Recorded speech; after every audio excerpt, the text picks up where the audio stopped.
আজ মঙ্গলবার আসরের পর আল্লাহ তাআলার এই শক্তিশালী নাম যদি কেউ ২১ বার পড়ে তাহলে আল্লাহ তাআলা ওই ব্যক্তিকে এত ধন সম্পদ এত টাকা পয়সা দান করবেন যা সে রাখার জন্য জায়গা খুঁজে পাবে না। আজকের আমলটি বহুবার পরীক্ষিত। অধিকাংশ সাহাবীও এই আমল দ্বারা ফলাফল পেয়েছে।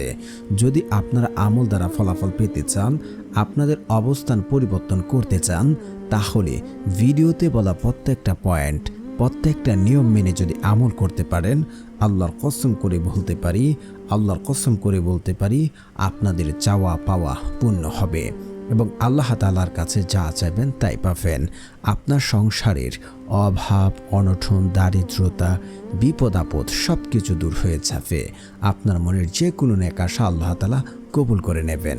আর যদি টেনে ভিডিও দেখেন তাহলে কোনো পয়েন্ট মিস হলে আপনার দোয়া কাছে আসবে না। তাই না টেনে সম্পূর্ণ ভিডিও দেখার অনুরোধ রইল। আর যারা এখনও চ্যানেলটি সাবস্ক্রাইব করেননি, দয়া করে চ্যানেলটি সাবস্ক্রাইব করে পাশে থাকবেন। তো দুনিয়াতে আপনি সবাই চাই ধনী সম্পদশালী হওয়ার জন্য। যারা এখন বর্তমানে স্টিল নাও যদি অভাবে থাকে, দারিদ্রতার মধ্যে থাকে, বিপদ আপদের মধ্যে থাকে, তাহলে সে যদি আজকের এই আমলটি করে তার জীবনের অভাব অনটন চলে যাবে। দেখুন, রাসূল সাল্লাল্লাহু আলাইহি ওয়াসাল্লামের কাছে এসে এক সাহাবীও এমন আরজ করল, হে আল্লাহ রাসূল সাল্লাল্লাহু আলাইহি ওয়াসাল্লাম, দুনিয়া আমাকে পৃষ্ঠন করে রেখেছে, অভাব আমাকে চারভাবে ঘিরে রেখেছে।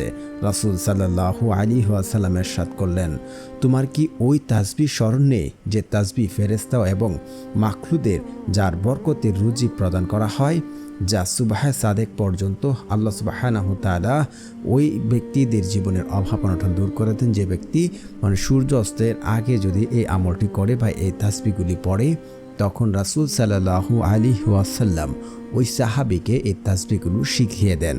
বেশ কিছুদিন পার হয়ে যাওয়ার পর দেখা গেল ওই সাহাবী আবার আল্লাহ রাসূল সাল্লাল্লাহু আলাইহি ওয়াসাল্লামের কাছে এসে বলল, হে আল্লাহ রাসূল সাল্লাল্লাহু আলাইহি ওয়াসাল্লাম, আমাকে তো আল্লাহ তাআলা এত ধন সম্পদ দুনিয়া আমার কাছে এত বেশি এসেছে যা আমি হতবাক হয়ে গেছি। কোথায় উঠাবো, কোথায় রাখবো? আমি তো বিশ্বাসই করতে পারছি না আল্লাহ তাআলা আমার অভাব অনটন ধন সম্পদ এভাবে বাড়িয়ে দেবে। আমি এখন কি করব নিজেও বুঝতে পারছি না। তো আপনারা যদি এখিনের সাথে বিশ্বাসের সাথে ওই সাহাবী যেভাবে ফলাফল পেয়েছে ঠিক সেইভাবে ফলাফল পেতে চান, তাহলে আপনাকেও ভালো করে নিয়মটা মেনে ফলো করে তারপর আমলটা করতে হবে। তা না হলে কাজে আসবে না। দেখা যায় অনেকেই আমল করেন, অনেকেই দোয়া করেন, কারো দোয়াই কাজে আসছে না। তার পিছনে অনেকগুলো কারণ রয়েছে।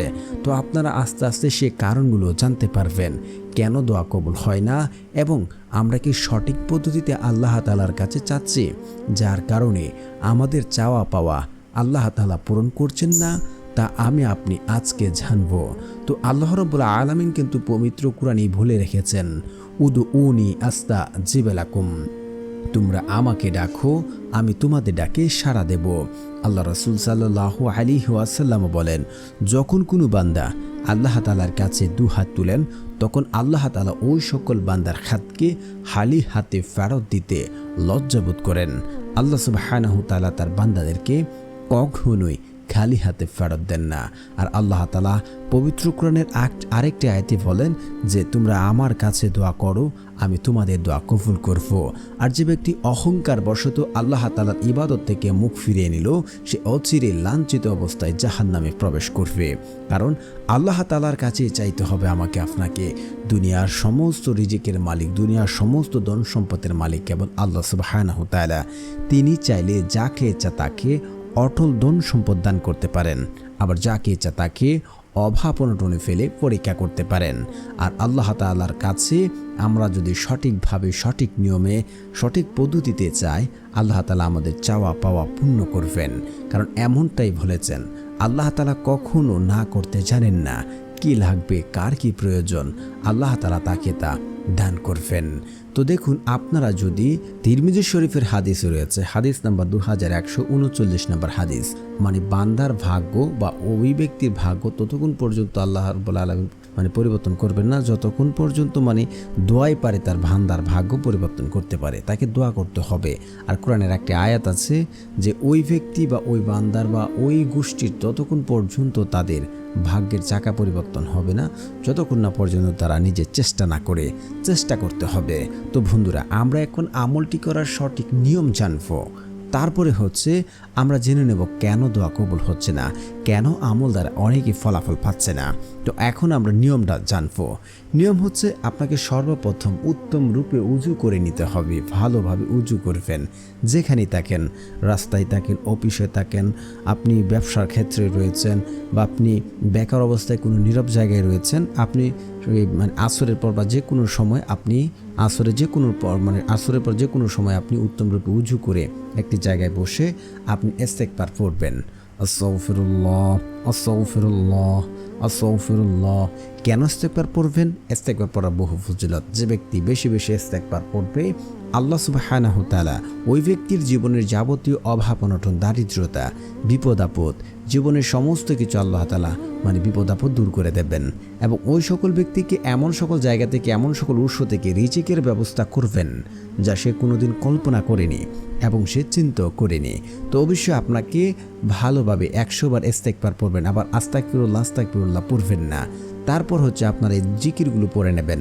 সুবহানাল্লাহ, সুবহানাল্লাহ, সুবহানাল্লাহ, সুবহানাল্লাহ, লা ইলাহা ইল্লাল্লাহ, লা ইলাহা ইল্লাল্লাহ, লা ইলাহা ইল্লাল্লাহ। এই জিকিরগুলো আপনারা পড়ে নেবেন। তারপর এই দোয়াটি আপনারা পড়ে নেবেন 7 বার। সুবহানাল্লাহি ওয়া বিহামদিহি, সুবহানাল্লাহিল আলিয়্যিল আযীম ওয়া বিহামদিহি আস্তাগফিরুল্লাহ। আমি আবার পড়ছি, সুবহানাল্লাহি ওয়া বিহামদিহি, সুবহানাল্লাহিল আলিয়্যিল আযীম ওয়া বিহামদিহি আস্তাগফিরুল্লাহ। এই দোয়াটি আপনারা পড়ে নেবেন। তারপরে হচ্ছে আপনারা একবার আয়াতুল কুরসি পড়বেন। আল্লাহু লা ইলাহা ইল্লা হুয়াল হাইয়ুল কাইয়্যুম লা তাখুযুহু সিনআতু ওয়া লা নাউম লাহু মা ফিস সামাওয়াতি ওয়া মা ফিল আরদ মান জাল্লাযী ইয়াশফাউ ইনদাহু ইল্লা বিইজনিহি ইয়ালামু মা বাইনা আইদিহিম ওয়া মা খালফাহুম ওয়া লা ইউহিতুনা বিশাইইন মিন ইলমিহি ইল্লা বিমা শাআ ওয়াসিয়া কুরসিয়ুস সামাওয়াতি ওয়াল আরদ ওয়া লা ইয়াউদু হিফযুহুমা ওয়া হুয়াল আলিয়্যুল আযীম। তারপরে হচ্ছে আপনারা যারা রয়েছেন ঋণগ্রস্ত অবস্থায়, ঋণ পরিশোধ করতে পারছেন না, অভারক হয়ে গেছেন, তাহলে এই দোয়াটিও 3 বার পড়বেন। আল্লাহুম্মা কফিনি বিহালালিকা ওয়ান হারামিকা ওয়াগনিনি বিফাদলিকা আম্মান সিওয়াক। তারপরে হচ্ছে আপনারা রাসূল সাল্লাল্লাহু আলাইহি ওয়াসাল্লামের উপরে দুরূদ পড়বেন। কারণ দুরূদ না পড়লে আপনার দোয়া কখনোই কবুল হবে না, আপনার দোয়া কাজে আসবে না। তো যারা দুরূদ ইব্রাহিম পারেন না, আমার সাথে সাথে পড়ে নিন, শুনলে হয়ে যাবে ইনশাআল্লাহ। আল্লাহুম্মা সাল্লি আলা মুহাম্মাদিন ওয়া আলা আলি মুহাম্মাদ কামা সাল্লাইতা আলা ইব্রাহিম ওয়া আলা আলি ইব্রাহিম ইন্নাকা হামিদুম মাজিদ। আল্লাহুম্মা বারিক আলা মুহাম্মাদিন ওয়া আলা আলি মুহাম্মাদ কামা বারাকতা আলা ইব্রাহিম ওয়া আলা আলি ইব্রাহিম ইন্নাকা হামিদুম মাজিদ। তারপর আপনারা একবার সূরা ফাতিহা পড়বেন।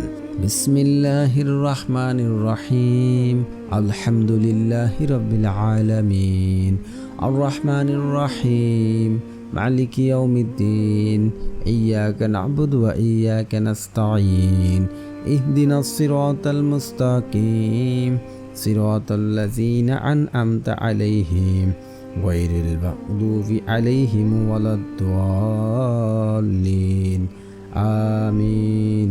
তারপর হচ্ছে পড়ে নেবেন 3 বার সূরা ইখলাস। বিসমিল্লাহির রহমানির রহিম কুল হুয়াল্লাহু আহাদ আল্লাহুস সামাদ লাম ইয়ালিদ ওয়া লাম ইউলাদ ওয়া লাম ইয়াকুল লাহু কুফুয়ান আহাদ। তারপর হচ্ছে আপনারা একহীন রেখে বিশ্বাসের সাথে কায়মনোবাক্যে আল্লাহ তাআলার কাছে আল্লাহ সুবহানাহু তাআলার এই শক্তিশালী নামটি আপনারা পড়ে নেবেন।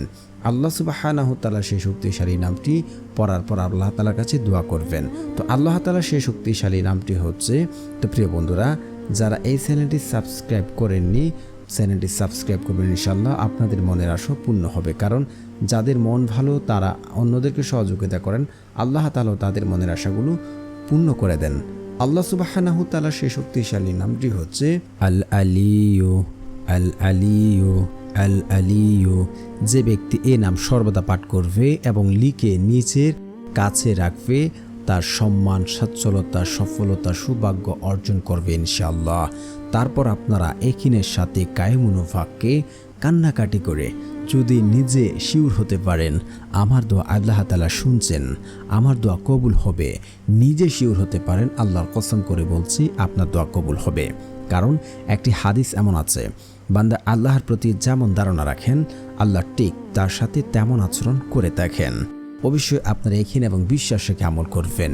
যদি আপনাদের নিয়ম এবং শর্ত ঠিক থাকে, আল্লাহর কসম করে বলছে আপনার দোয়া কবুল হবে। শর্ত কি? যে ব্যক্তি হারাম খেয়ে দোয়া করে তার দোয়া আল্লাহ রাব্বুল আলামিন কখনই কবুল করেন না।